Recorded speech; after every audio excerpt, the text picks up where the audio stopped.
you said something which scared me a little bit. I'm a pretty cynical person, I would think, but you said it's almost like fiction has gone out of fashion in the times we live in. Words to that effect, and so you would try your hand at non-fiction. I'm a little scared. Do you think this whole reality sort of world that we seem to have inherited in the last 5 or 10 years has Well, overtaken? Yeah, yeah, I think not just fiction. I think maybe it's reading maybe that's going out of fashion. Reading books, huh? yeah, full length. So I've it's um, books are still being published, and people are buying books, and hopefully they're reading them. We still have publishers and booksellers, and writers. There's no shortage of writers. There've never been so many writers before, but that doesn't mean they're readers, because um, not all the books that are published find readers. Huh? So it's a certain kind of book that maybe does fairly well, and others. I think it's literature that's on the wane. I have a theory from what you've said, which is slightly, it may be wrong, probably is, but that the people left reading will be the writers. The writers will Yeah, continue to read. Those who want to yes, write, yeah. that's right. Serious writers, they'll want to read. I read 3 books a week, and apart from, I write, but I read more than I write. Wow. Basically, I'm a reader first and a writer second. I have to admit it. All my life, I think it's if I might be working on a story or a book, but if suddenly I see a book I've been wanting to read or looking for years, I'll grab it and I'll put aside my own work so that I can read the book I've been looking for. All right, welcome to Cyrus Says, and we've got the legend for the second time in 2 years. It's not been easy. He's very busy. He's released a new book. I mean, I don't want to keep praising you because it'll sound ridiculous, like some fanboy going on and on, but it's just amazing. Let's start at the fact that the book is called, let me stretch my long arms, How to Be Happy. Ruskin Bond, there it is. Ruskin, in case you've forgotten about the book, it's right here. It's in my hand to remind you. Oh, thank you. Yes, I have a copy too. What do My you say? publishers got one to me yesterday. I'll Thank you. autograph your copy and send it to you as soon as possible. But Oh, great. yeah, listen, Ruskin, I have to tell you first and foremost, because I can't remember if I did it the last time. Can you introduce yourself as my name is Bond, Ruskin Bond? Oh, yes. My name is Bond, Pushkin Bond. Oh, nice, nice little Russ. touch. Okay. That'll make a change. Huh? Yeah, of course. And you're an artist. Why would you listen to what I have to say? You've got to put your little creative touch to it. Uh, Right. Listen, congratulations. I was just talking in the morning to some of my pals early morning, and Yes. we were discussing that you turn 90 in a few days, That's right. Yes. and and you haven't slowed down. No, I haven't slowed down. That's true. Um, My point is that see, I'm in my 50s now, and every third day I wake up with organs failing and feeling terrible about life, and I want to stop. Which I've never thought of. Just I wish I had enough money to stop and give up and whatever. And I'm thinking, then here you come along, this legend of not just India, of literature, and you, at 90, you're competitive, you're out there, you're in the market. Your people called us up and said, there's a new book, let's talk. So I'm just thinking, that not just inspiration, you just raised the bar.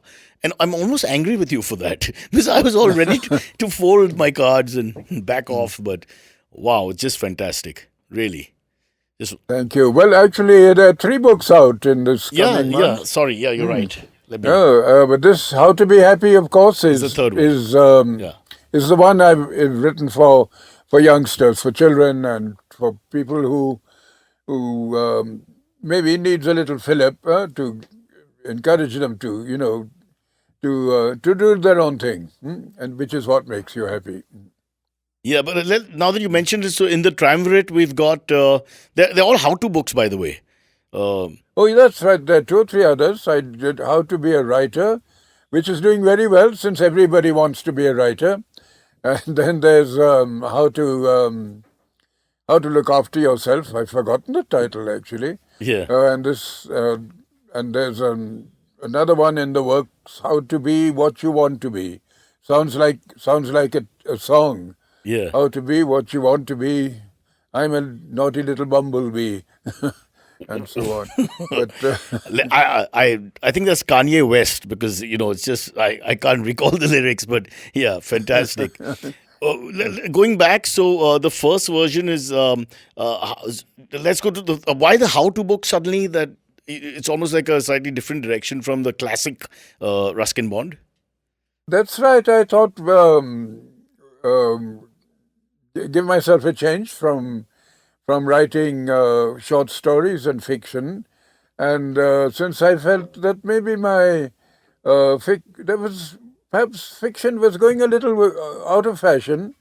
So why should I go out of fashion? So I'll try something else. So I thought these little books, sort of, you could call them self-help. I don't like the word self-help, but Yeah. helpful books, which are partly come out of my own life and work, and the life of other people who've done something useful, and which would be useful to young people particularly, because I want to uh, encourage young people to have an aim in life, to make the most of their talents, and perhaps using myself and other writers, other people as examples, um, tell them how to go about it. But they're not serious. I don't preach, or I'm not a person who lays down rules and regulations. It's just they're just chatty books, telling the reader about the blunders I made. Apart from the few successes I've had, because life isn't smooth by any means, and we can't be happy all the time by any means. But how to be happy? It's what is happiness after all? But feeling good about yourself, Wow. feeling good about life, feeling good about other people, and just feeling good. For a small transitional period of time, because like you said, you Yes, can't be happy for long unless you're crazy. Yeah. that's right. And after all, sometimes you get up in the morning with a headache, and you feel, well, the morning came too quickly. um, but I think by and large, it's question of, here we are on this wonderful green planet, so let's appreciate it as much as we can, in spite of all the wars and destruction that go on around us. But Ruskin, you said something. I didn't want to interrupt you because I'm scared of you. You're one of the iconic people of planet Earth. I should stop saying India. You don't belong to India. You belong to the world. However, you said something which scared me a little bit. I'm a pretty cynical person, I would think, but you said it's almost like fiction has gone out of fashion in the times we live in. Words to that effect, and so you would try your hand at non-fiction. I'm a little scared. Do you think this whole reality sort of world that we seem to have inherited in the last 5 or 10 years has Well, overtaken? Yeah, yeah, well, I think not just fiction. I think maybe it's reading maybe that's going out of fashion. Reading books, huh? yeah, full length. So I've it's books are still being published, and people are buying books, and hopefully they're reading them. We still have publishers and booksellers, and writers. There's no shortage of writers. There've never been so many writers before, but that doesn't mean they're readers, because not all the books that are published find readers. So it's a certain kind of book that maybe does fairly well, and others. I think it's literature that's on the wane. Oh my God. Um, I just I think we'll need a drink. I may be wrong, and I hope I'm wrong. Yeah. I may be wrong, and I hope I'm wrong. But But is that how you remain relevant all the time? You don't seem to carry any chip on your shoulder about what you're saying. You're just saying this is the way it is, and so let's try a new medium or not medium. Try a new. well, yes, just a way. Sometimes a memoir, or maybe um, uh, next. I hope I'll try and write a funny book. and see how that goes. Or maybe it's just that I've written too much. And I feel I've got to maybe break away and do something different from now and then. Yeah, well, Mm. the interesting part is what you're saying is that these how-to books, people trying to understand more about the reality of life, if you like, that Yes. seems to still work in terms of market. Uh, I'm just asking in terms of market, obviously not in terms of yes, literature. everything is market now. Yeah, yeah, Everything is marketing. This was not the case when I set out to write in the 1950s, 60s, even 70s. You were lucky to get a book published and to have it reviewed, and maybe you went and looked for it in a bookshop and hoped it was on display. But we didn't have all the promotion and the publicity that goes with it now, which seems to be almost mandatory. hmm Even someone who publishes a book for the first time, even it could be a self-published book, something where you go to a publisher and pay him a lakh or two, and he'd print it for you, deliver a couple of hundred copies, and you're left with them because he he's not going to sell them or yeah, distribute them for yeah. you. But so you've got to do it yourself. um, so I find once a week somebody turns up to here in my little room, and I have to hold up his or her book and have a photo op with the author launching it on his behalf or for him, and presumably he goes to other people too and has similar launches. So it's all about visibility. Yeah. Visibility. And I guess visibility is something we didn't have 30, 40 years back because the technology wasn't there. You hmm know, it was, I think, television turned us into celebrities, Yeah. the successful ones. Otherwise, a writer was just a name. Um, Um, Ruskin, we can turn that around a little bit because I think your generation or my generation as well, going back, yeah. we became, or not we, the author became famous because of the book, and so Because of the book. so you wrote Yes, and you the claim and the praise and all that followed, and post that true. you did well, you became famous. As in your That's true. case, the classic author, he was a writer, unknown, then known, then better. But Yes. now, the people who are writing books are generally famous influencers who are famous for whatever reason, and then they're told by the publishing house, write a book. People will read what That's you have to say. very often, yes. Yeah, You're famous for other reasons, yeah, and somebody helps you to write the book. exactly. uh, So, yes. so this whole, Well, yeah, yes, that's true. Well, it's a part of the changing world. One has to be, I think, philosophical about it. Mind you, they're not the sort of books that I read or that people who are fond of books read in general. They're sort of coffee table books in a way. But there are still genuine readers, and I do meet a few, even youngsters, who in spite of all the technological and the technical they are um, horrible people, youngsters. attractions, Yeah, who still do read because I get letters from them, yeah. even handwritten letters.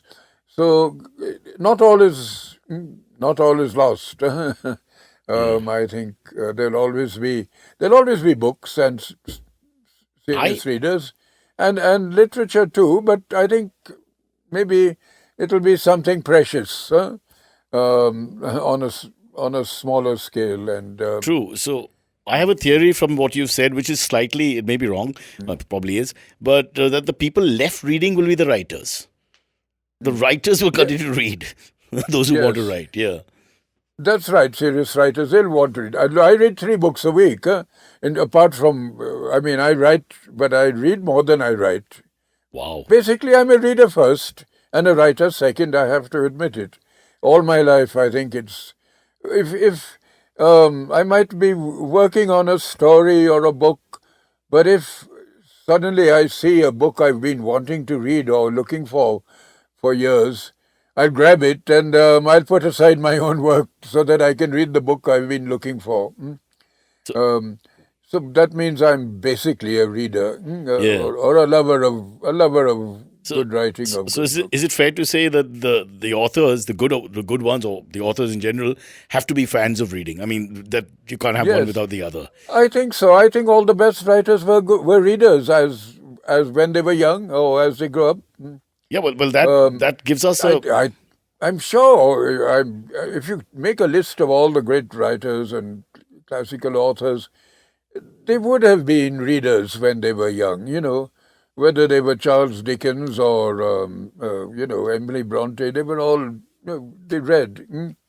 Um, a tremendous amount, and that's why they wrote, because they wanted to emulate their favorite writers, not write like them, but also be writers like them. Yeah, no, I was just pointing out in my non-erudite fashion that, Yes, the sad part of the whole thing is going from what you say, the chicken and egg philosophy of if reading is on the wane and readers are less and less and less as we go in the next generation, then yes, that just brings us to the point that there will be no writers because they come from the readers, and so the yes.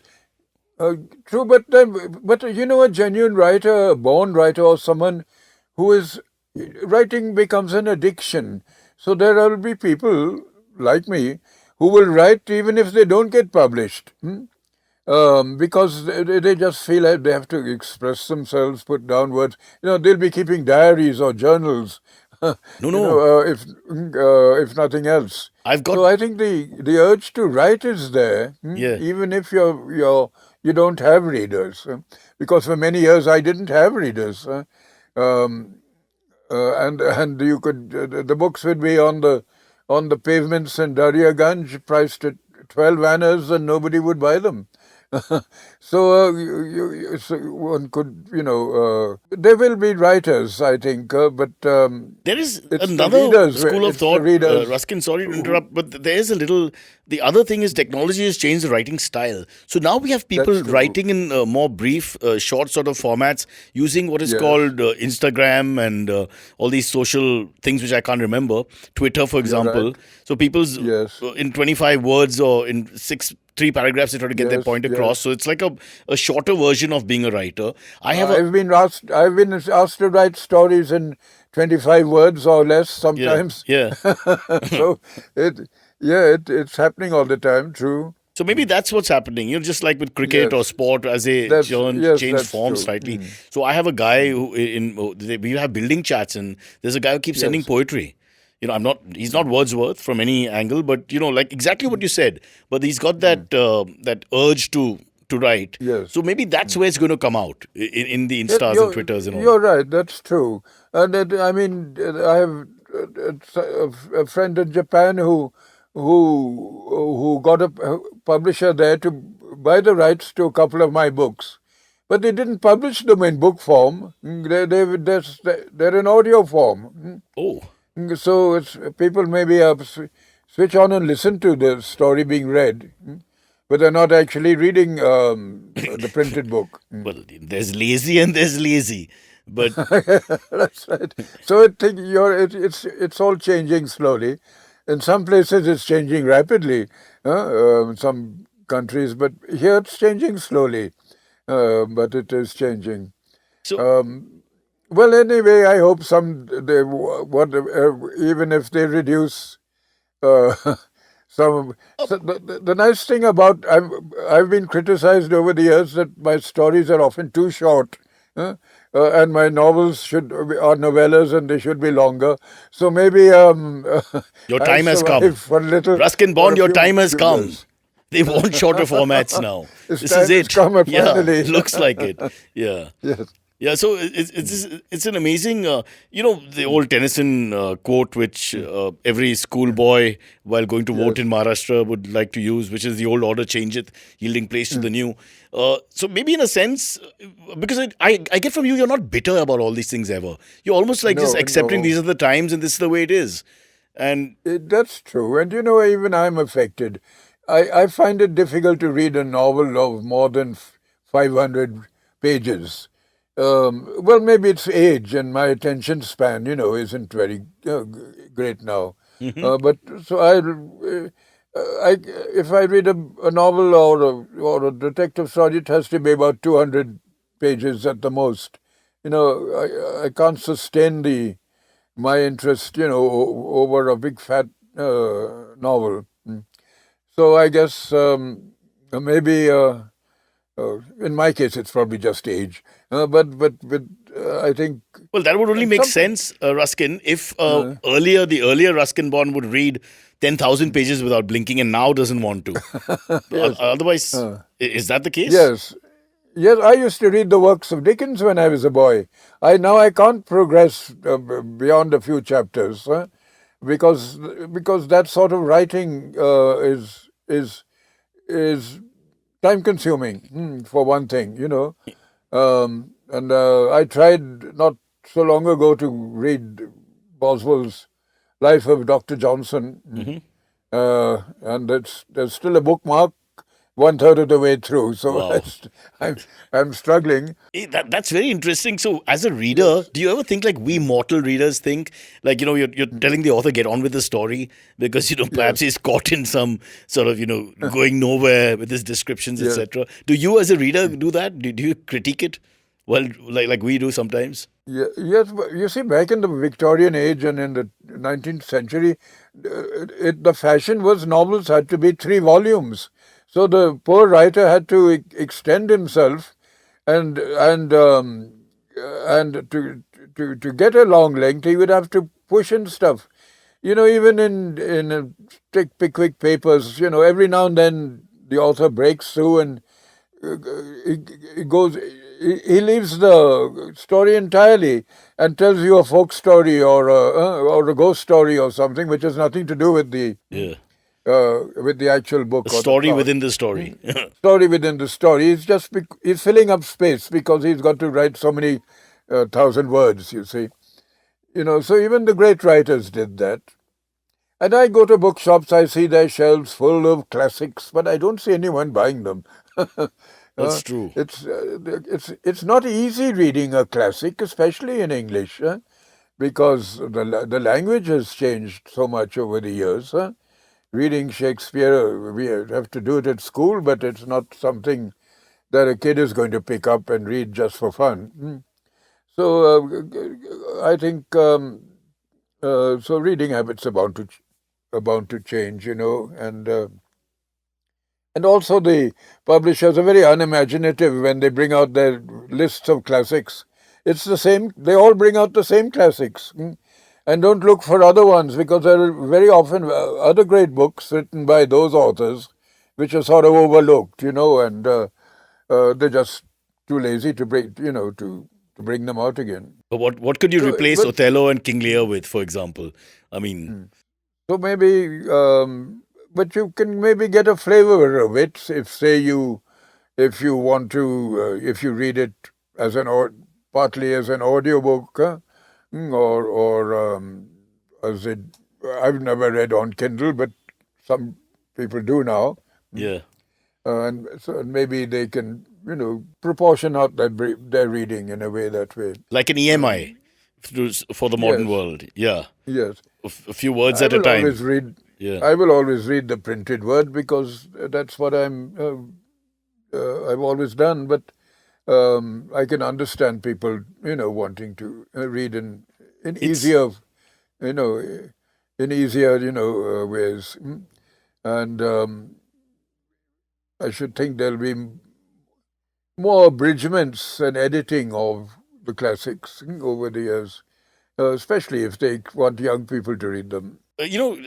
just moving on from there to another point, which I just thought while you were talking, which is that we've got a strange thing. When I was much younger, we had these book fairs and we had these book Yeah. sales, which would drive us mad. We'd get excited. Of course, there were comics as well. I'm a huge comic fan, and so we would we would rush to them. Right, so that's just gone. Like Yes, I can't explain to kids today about what we felt about. Oh, there's this book fair, ₹1 a book. yes, Everybody rushes there, and then you rifle through it for hours until you get that one. I used to love cowboy books, Western books like J.T. Edson and etc. etc. So I worked really hard to find that one book that I like, and others did the same because everybody had their own genre, etc. right.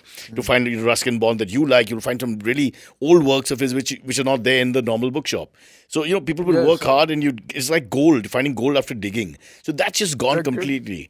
But Ruskin, yes, the excitement of searching for yeah, a book or hunting, and yeah, I read comics too, and collected them at one point, yeah, um, and now of course you can find a book, but you've got to do it on the internet yeah, or. yeah, And if it's a rare book, it will be expensive. But a lot of publishers, of course, just now photocopy old out of print books, and if you want it, they'll print one copy, yeah. and sell it to you. So that's, in a way, it's easy to get uh, a book, but but a lot of stuff that isn't really worth reprinting gets badly, let's say, badly copied. Because Mm-hmm. I've sometimes bought these books that are of, say, forgotten authors, and the copies are not a very good quality. Mm-hmm. So it's better to try and find the original if you can. Well, Um, but but I miss my old the boyhood comics, my Dandy and my Beano and my film fun and radio fun, and because I was a radio person, and then and then also Popeye and Blondie and all. You just see them now sometimes in Sunday papers, but the actual comics have vanished, haven't they? yeah. Well, The it's comic. amazing. I thought, to give the cricket example, when I was a young man, Test matches were replaced by one-day cricket, and everyone said it would corrupt Test match, the purest cricket. We thought that comics were destroying books because comics, came with a Yes, yes. big, We were not allowed to not read allowed to, comics. exactly, You had to absolutely unorthodox. surreptitiously Yeah, smuggle one into your yeah, into the dormitory and keep it under exactly. your pillow Yeah. and read And the it at night. schools would look down on it. You're reading a comic, Yes, you're a man of low reading a stature. comic. Yeah. Yes, But especially those the superhero comics. superhero, the commando Yes, comics and and all that. detective comics. Yeah. There were so many. And then to make them respectable, they started bringing out classics, Yeah. classic comics, Yeah. which were rather boring actually, which were not so good. Yeah. So, but I like the funnies personally. Yeah. Which was your favorite comic? I mean, that's a tough I, question, but whatever comes to mind. well, it's by the 1950s that it closed down, because I was a film buff, so I used to read a comic called Film Fun. Oh, And as far as superheroes went, he's forgotten now. We had a Bullet Man. Bullet Man. Wasn't Bullet Man, not Superman or Batman Wow. or Spider Sounds Man. like a He biker. was Bullet Man, and Yeah. and my school gang had elected me. We all took on the characteristics of different superheroes, Wow. and I was Bullet Man. What was Bullet Man's speciality? Powers? No, the reason was really because I used to come last in the marathon race. So they called me Bullet Man. I think Sarcasm. that I was, they were just being funny. Yeah. Wow. Bullet Man. It's But, so nice, Ruskin, for me to hear references I have no idea about, because I'm feeling old all the time around all young people, and I talk about things and they have no idea what I'm talking about. But you tell me about Bullet Man and I feel young again. I just want to talk to you for therapy going forward. Yeah. Captain Marvel. Captain Marvel, yeah, I do know. Captain Marvel, I very well remember. And I think it's Yes, made we into don't have Captain movies Marvel also now. Even he hasn't been revived to the same because extent as the movies and as cartoons sort of kill the comic in a Yes. sense. As these, Yes. the point being that all these mediums have survived. So maybe Yes. maybe we're being too cynical. Maybe books will survive, and great Books will writers survive. such as Yes, I yourself think. will remain. I guess films might help them to survive too. They've Yeah. been, say, Dickens transfers well to the film medium, Yeah. as some other authors do.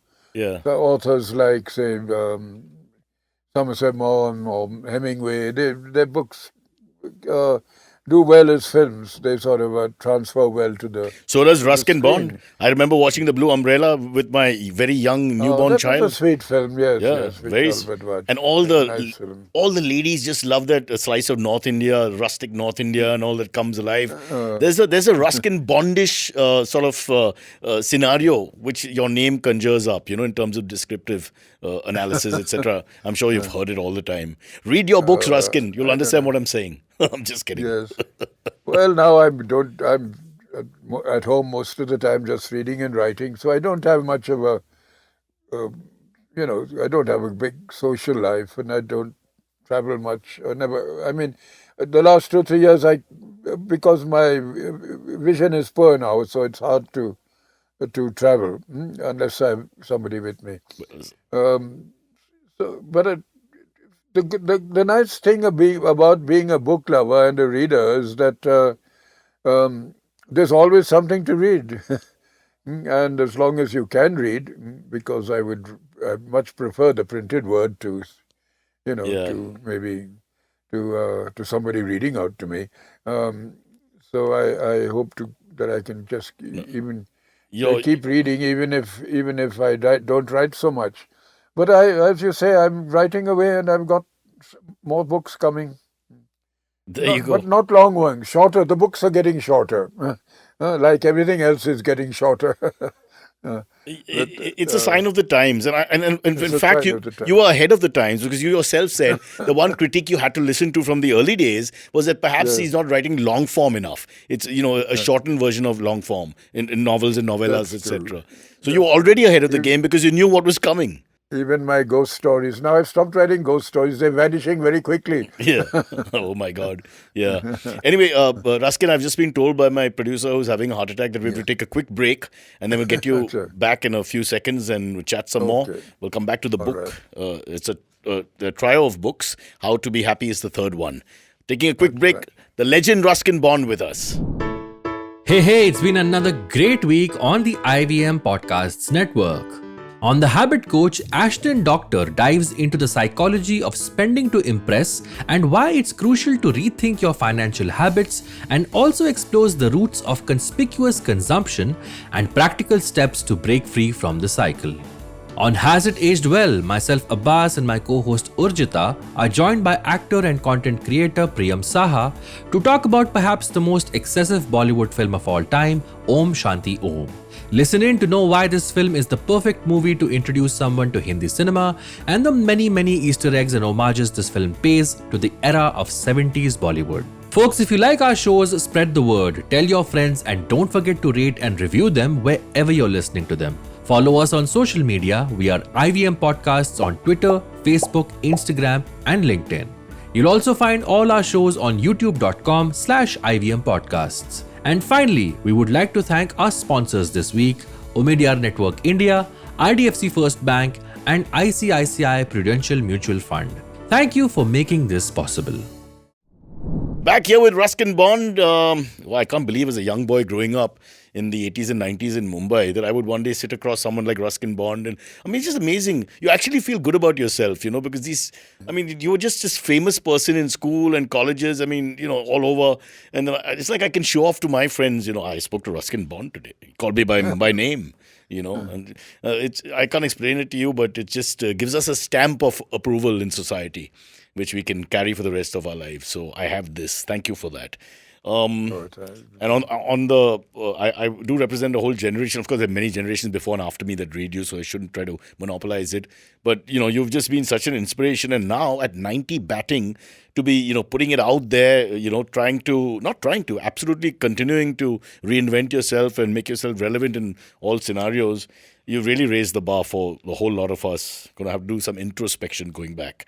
I want to go back to how to be happy, for which I have to put on these glasses which are broken, just like my soul. And I was going through the book, and there's this thing which is, I don't know if you've watched Jordan Peterson, who's this psychiatrist he's very popular right now because, he talks about all kinds of issues, etc. It's a little bit right-leaning, but it's almost what he says and what you said here seems there's a lot of similarity, as in the simplicity of doing certain things which help you getting prepared. So Yes. I'll backtrack. Different ways of being prepared, and you've written them down. I know it's a very chatty thing, but it's I think it's quite profound. Get up with the sun, make your own bed. Let's just look at them one at a time, because Yes. people never think about this. The simple things which can sort of put you into a right frame of mind to take on the world. So get up with the sun, which means obviously so obviously like sleep early and wake up early.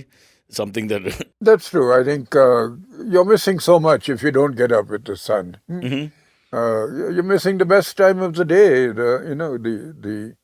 The sunrise, the start of the day, a new beginning. It's a new beginning every day. So after the sun is what gives us life, and we must. If I've noticed also over the years, from my own generation growing up, those who did not get up with the sun, or let's say they got into the habit of getting up maybe in the afternoon. Yeah, slept through the sun. Yeah. Yes, maybe slept through life. They didn't really ever really do anything very worthwhile. So I think it's important if you want to make use of your talents, your gifts, is that to use as much as the day as possible, because we're not made to work through the night, or even Unless you're a watchman. yes, unless you're a watchman or a let's say there are certain Train driver, night shift. There are a few. But night train driver, airplane, pilots, people like that. There's also the whole circadian rhythm thing. I won't get into it right now, but a lot of cultures across the world believe you use the day for daily activities, and as the sunlight goes, you sort of your body and the circadian rhythms, they are parallel to each other, and they you settle down. Your rest period is also aligned. And the day is the time for things to grow, plants grow, trees grow, that, flowers bloom. Yeah. So do we. And night is, well, it's there for rest. Everybody rests, except for a few night birds and creatures. The animal world comes to life because at night they're safe. They're safe from us, from the predatory humans, and it's the time they look for their food and. Well, when I was much younger, Ruskin, I don't want to give anything away, but I was quite the night bird. Those days are gone. Those days. Well, most young people are. Yeah. Especially today, I think, more than when you were younger and more than when I was younger. You were bullet man when you were younger. Don't forget. Yeah. I was bullet man in the marathon. Yeah. Well, we would sometimes in the middle of the night get up to mischief, but it wasn't a time when, let's see, I grew up as a boy during in the middle of World War II anyway, so there was a lot of discipline going on, and then the independence movement was there. So a lot of things were happening. So, but during the funny thing, wartime brought about a lot of nightlife because living in a small town like Dehradun, which was a recreation center for American troops, British Soldiers, troops, and nightclubs sprang up all over the small town, and there was a very busy nightlife. But it was a very transitory thing, because after a couple of 2 or 3 months they'd be sent back to the front in Burma or the Philippines or somewhere, and half of them would be killed anyway. So they were making the most, I guess, of the few months of freedom or recreation that they had, and without really knowing what was the future held for them. So I guess if you're uncertain about the future, then you're likely to maybe have a hell of a nightlife or day life even. In a way, or when you were young and didn't care about the future. Those were different times. You don't. Yeah. You take it for granted that that life is there, and that your old age is far away, and you're not really interested in growing old. Didn't Oscar Wilde say that the youth is wasted on the youth? I mean, really. Yes, I guess it is, because we take it so much for granted, and Yeah. that suddenly it's gone. And we are middle-aged. I'll just, Ruskin, sorry, we'll run out of time suddenly, and then I won't be able to finish asking you these two things. So then you add make your own bed and tidy up your room, and you've written in brackets, great achievers have tidy minds. Now, being a very... yeah. I don't know. Did you tidy up your room? No, but I look upon you this as a great Jordan achiever. Peterson guy speaks about the same thing. And I didn't take it seriously, but now that you've read it, written this somewhat similar sort of philosophy, I'm just thinking maybe there's something in it. I actually have a very untidy room, but I'm married, so the wife keeps it tidy. But when I was alone... You need somebody to tidy it up. Yeah, I'm a bit of an Indian male. I just leave everything the way it is. Yeah. No, I've always been a tidy person, because I've... But you said it That's my mind. aligns with the mind, a tidy mind, great I have achievers. a tidy mind. I'm like Hercule Poirot. Yeah. If there's a picture on the wall and it's crooked, I'll straighten it out. Little things like that. I think if you read Agatha Christie, Poirot, he's like that. Oh yeah, of course. He's straighten things out. Straighten things out. One of my regrets is not having the genetic capability to grow the mustache like him. I thought that would have been something. Yeah, you'd make a great Poirot, I think. You think? Yes. I think if somebody is going to make a Poirot film, I'll recommend you. Shall we try a Belgium French accent but the first for the rest of the show? Shall we try to speak like... No. Eh bien, mon ami. Wow. There's a bit of Dehradun and French together, I feel. Yeah.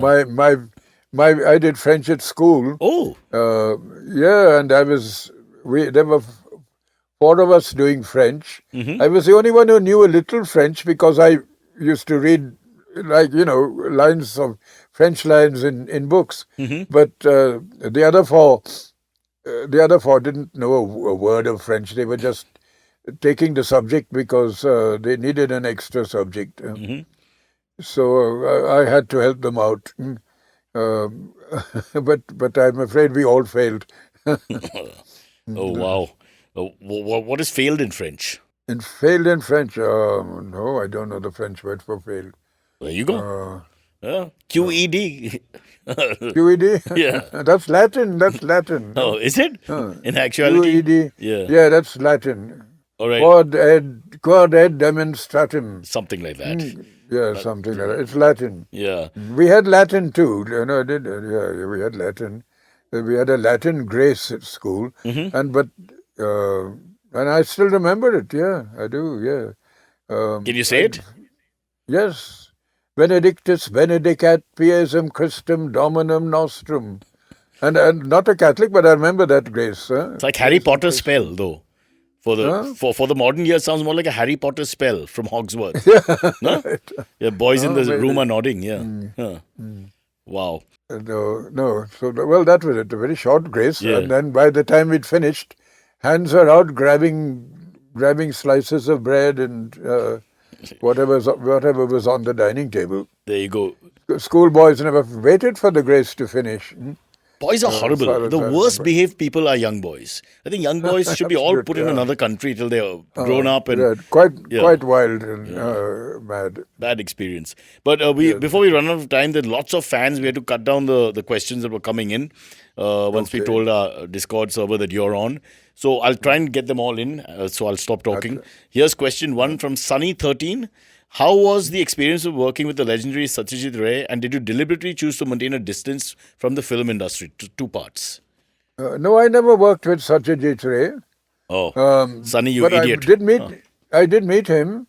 I was visiting Darjeeling in 1961 or 62.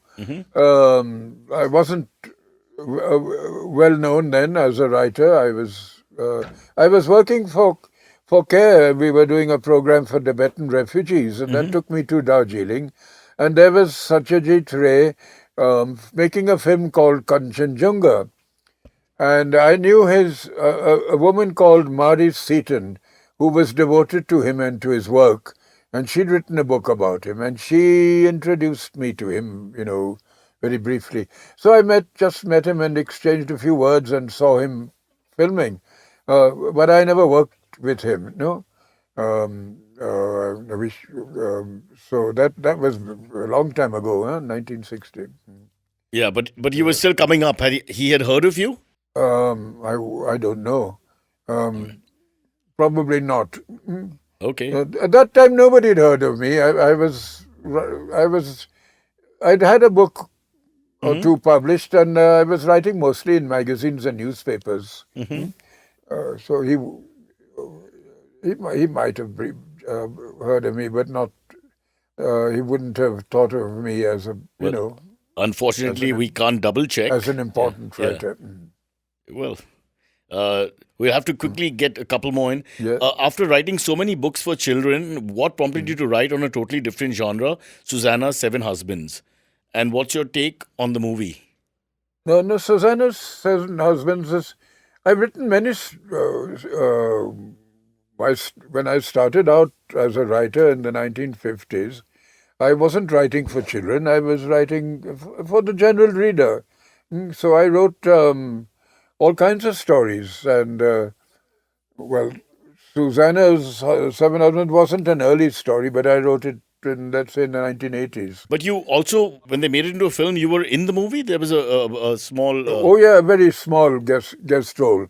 And I must have been pretty bad because nobody had offered me another role in a film after that. my one and only appearance in a movie. Well, I was right towards the end. I'm dressed up as a priest, and I thought I looked rather nice in the robes of a priest. Not that I've never been a particularly religious person, but I thought if let's say I wouldn't have made a bad pope. oh, that's aiming high. From bullet No, man to pope. If you look at the history of the popes, some of them were quite wicked. Yeah, when that's you go true. back That's absolutely a few true. hundred years. Okay, perhaps this is a discussion for another time. But one quick last one, although they're pressurizing me here. There's a very nice question that Stare-Eyed has asked. Now, which story written by you has been like, in your mind, it's an okay story written by me when you write it, but then years later, you say, wow, this was really a masterpiece. Why did I ever think of it as an average story when it really turned out to be one of my best works? Has that happened? I look back sometimes at a story, and no, it's usually when somebody else tells me, look, that was a very good story of yours, and then I might look back, read it again, and think, oh well, it wasn't so bad after all, so But if I enjoy writing a story, a particular story, and feel good about it, then usually it turns out to be a decent story. So over the years, you don't change your opinion on your own stories, better or worse? No, not a great deal, no. I know there are faults in them. I know that The Room on the Roof, my first novel, I was still in my teens when I wrote it, so it's very adolescent, but it has good things in it. It's fresh and it's spontaneous, and that spontaneity is something that we lose as we grow older, and maybe in my middle age, and now I sort of distance myself to some extent from the story or the characters. Whereas when I was young, when I wrote The Room on the Roof and early short stories, I was very spontaneous and very involved in it. I mean, there was more of the boy in me which came out in the stories. So I think as our age probably does affect the way we write. Yeah. I just got to tell you, listen, we have to wrap it up here, Ruskin Bond G. But I mean, 70 odd years of writing, you're continuing to write. 90th birthday, all the best for that. But what a fantastic. I know you may not want to hear it because you're obviously a very self-effacing and modest man. But I mean, it's just such an honor for me, the team here, everybody else, to be associated with you because you brought so much to the world. Again, I harp that it's not for India but the world. All the things that you've done. Mostly for India, though. Yeah. Well, you're a little biased, but fair. Yeah. All right. Most of my readers are here. Yeah. No, but really, honestly, what a huge honor. And for once I can go home and my mom asked me what I did today. I said I spoke to Ruskin Bond. She's proud. Well, the kids well, actually. give her my good wishes. I will. I will. And just as we end, How to Be Happy, Ruskin Bond, he's got lots more still to come. So from Cyrus says, it's buy from both of us. And that is buy. Go and buy this book. All right. Support the reading movement. We have to fight the good fight. Yeah. Thank you. Thank you, sir. It's great. Cheers. Bye-bye. Good luck and all the best to you. Thank you.